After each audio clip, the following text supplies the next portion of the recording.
আজকে 17 রমজান। এই 17 রমজানে ইসলামের বিজয় হয়েছিল। আজকে বদর দিবস।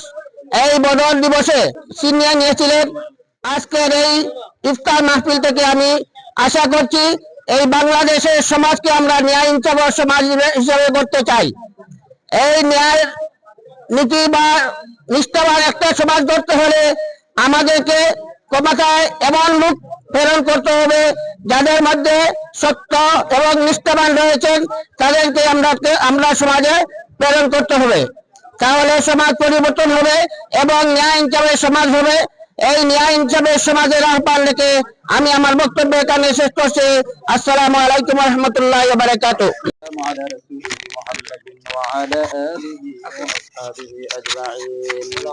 فاطر السماوات والأرض أنت ولي في الدنيا والآخرة، توفني مسلما وألحقني بالصالحين.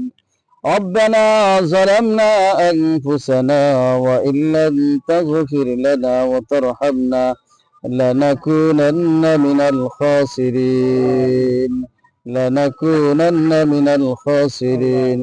يا أرحم الراحمين يا أرحم الراحمين. এই মকবুল সময় রব্বুল আলামিন আমরা কিছু সংখ্যক মানুষ তোমার দরবারে হাত উঠাইছি। আল হাদি এই ফাউন্ডেশনের উদ্যোগে আজকের এই ইফতার মাহফিলের শুরু থেকে নিয়ে শেষ পর্যন্ত রব্বুল আলামিন অনেক আলোচনা হয়েছে। আল্লাহ পুরা দিন তোমাকে রাজি করার উদ্দেশ্যে আমরা এই রোজা রেখেছি। আমাদের এই আজকের আয়োজনকে ইফতারকে আর এই আলোচনাকে কবুল আর মঞ্জুর ফরমাও।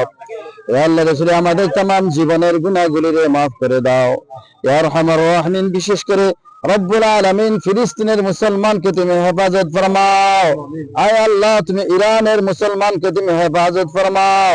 ইয়া আল্লাহ আমাদের এই আজকের আয়োজনকে কবুল আর মঞ্জুর ফরমাও। বিশেষ করে আমাদের যে বন্ধুবর মনসুর ভাইয়ের প্রচেষ্টায় যে আজকে এত সুন্দর আয়োজনকে তুমি কবুল আর মঞ্জুর ফরমাও।